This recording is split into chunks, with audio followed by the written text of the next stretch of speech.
Welcome back. All right, news of the day video for all you fine people on the internet.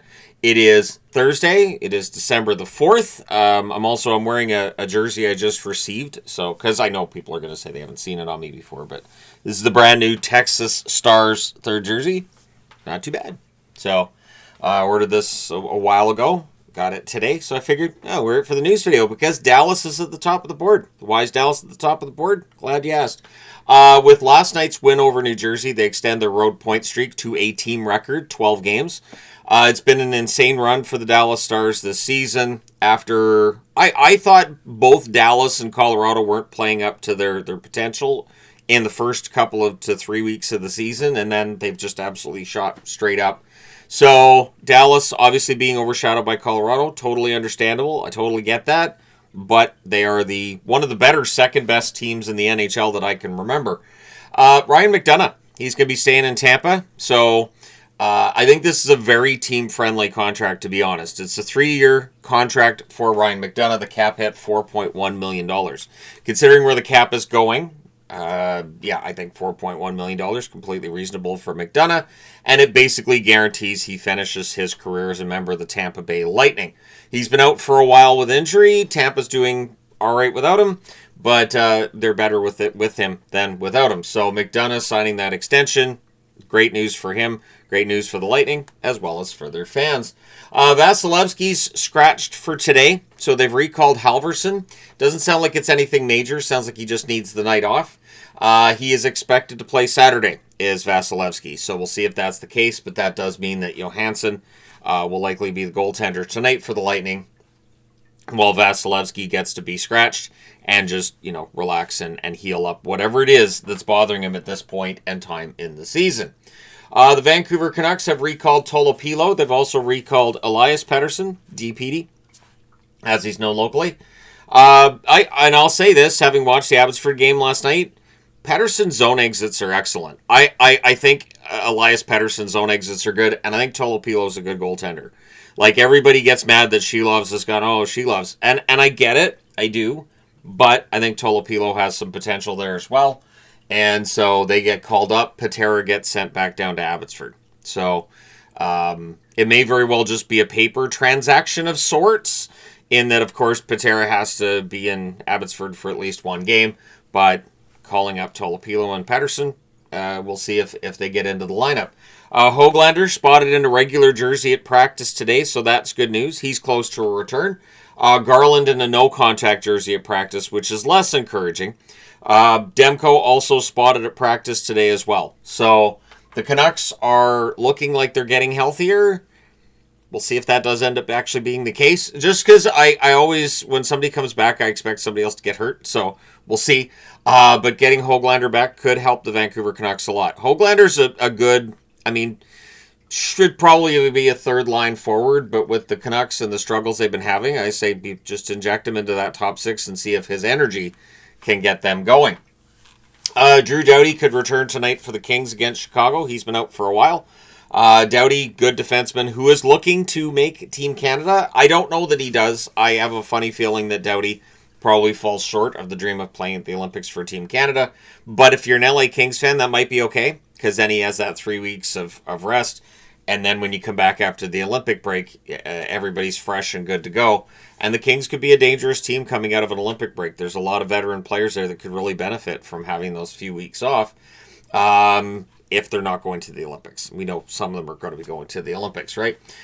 Travis Green, talking about Thomas Chabot, says that he's going to be out for another 10 days. So not fantastic news for Ottawa. The Sens, of course, flirting with that playoff line, sometimes above, sometimes below, in the recent weeks. They will be without Eller and Zub tonight against the Rangers, as well as, of course, Chabot. So not having Zub in the lineup is going to hurt. But the Ottawa Senators have been dealing with injuries the whole season, as many teams have. And so without Eller and Zub, we'll see who jumps up and who makes the difference for them tonight against New York. Kirill Marchenko is set to return tonight against the Detroit Red Wings. Columbus is one of those teams that's in an interesting spot in the East. Could absolutely end up making the playoffs. Could then also miss, and we could have a whole storyline about Columbus and when are they going to get back to the playoffs, that kind of thing. I may do a video today on teams that are below the playoff line. We'll see, but I may do something on that. Mrazek dealing with a lower body injury for Anaheim. He's out 2 to 3 weeks, and Dostal's out for another week or two. So last night's result, not encouraging if you're an Anaheim fan, of course. You have to kind of hope that's a one-off, but it is going to be Husso's net for the next week or two. And the Anaheim Ducks, already having lost 7 of their last 11. They need a little bit of something to turn this around. They are a young team. You know they're going to go through their struggles. This may very well be what they're dealing with for the next little bit. Maybe when Dostal gets back, they turn things around. Hopefully he's back in a week rather than 2 weeks, right? Cam York dealing with an upper body injury for the Flyers. He is day-to-day. That game between them and Buffalo last night got pretty heated. Apparently there was a hit by Dahlin late in the second period that they didn't like. He got 5 in a game for that. I was waiting a little bit this morning to see if there was anything from Department of Player Safety. There has not been, so I'm guessing there probably won't be. But yeah, York's day-to-day for the Philadelphia Flyers. They should be fine while he's out with an upper body injury. The Edmonton Oilers, Pickard starting tonight against Seattle, so Skinner gets the night off. Pickard's numbers have not been great this season, but his win-loss record isn't terrible. And for the Edmonton Oilers, one storyline that's starting to get more attention, and I noticed an article on Sportsnet, so I wanted to talk about this, is Trent Frederick's struggles. Trent Frederick's only 27 years of age, but those years he played in Boston, those are some hard years. And honestly, the style of hockey he played with all the hitting and the energy and all that, it can be tough as you get older. And I think that's probably at least a small part of it. But that contract extension, when he signed it with the Oilers, I was very concerned that might be too much money for too much time. And so far, Frederick has had his struggles. He's now been demoted to the fourth line. He's playing less than 10 minutes a game. It is not a contract that has aged particularly well for Stan Bowman and the Oilers, a team that desperately needs cap space at this point and time. Charlie McAvoy at morning skate for the Boston Bruins today. Doesn't look like he's close to a return, but hey, being on the ice at practice, good to see. Callahan's been placed on the injured reserve. Victor Soderstrom has been recalled from the AHL, and he's going in the lineup for the Boston Bruins tonight. So Soderstrom makes his Boston Bruins debut tonight. That should be interesting to see how that goes.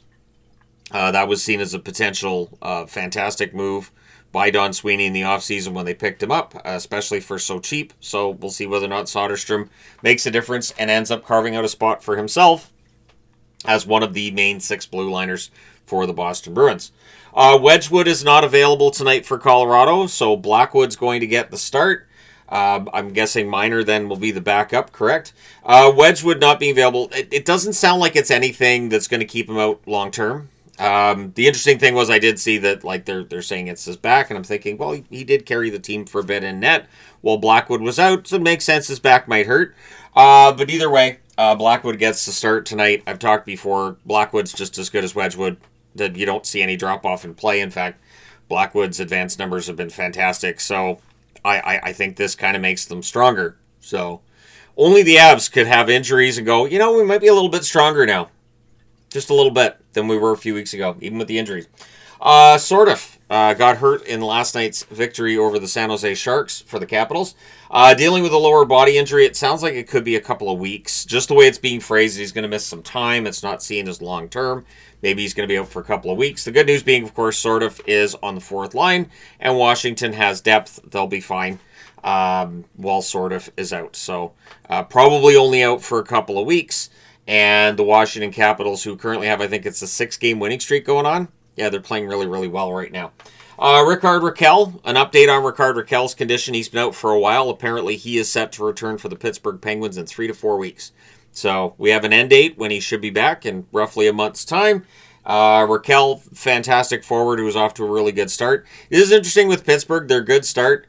Rakell and Brazo were parts of that, and I think part of Pittsburgh's struggles over the last month have been related to some injuries. Just the key guys, just the exact guys that get hurt that you don't want to see if you're a Penguin fan. So Rakell coming back in a few weeks. Brazo's almost ready to come back. He may very well be playing in their next game. So, yeah, things are getting better for Pittsburgh in terms of injuries. Last night's win by Utah over Anaheim also featured Barrett Hayden being a healthy scratch. Hayden might be one to watch and see if Utah makes him available. He's a center. He's not that old, so he's still young enough to attract some interest. And for a Utah team that might need to shake things up at least a little bit to stay above the playoff line, maybe they make Hayden available. When a young player is being healthy, scratched this far into their career, it's always an option that maybe that player becomes available, and maybe a general manager sees that he's a healthy scratch and makes a phone call. It's like, hey, so I noticed this guy's not playing. Is he available? And then the conversation can go from there. Let me know your thoughts in the comment section below regarding any of the items on the board. Don't forget to hit like and subscribe in the event you may not have done so already. Thank you guys so much for all your support. It's greatly appreciated. I will talk to you again soon.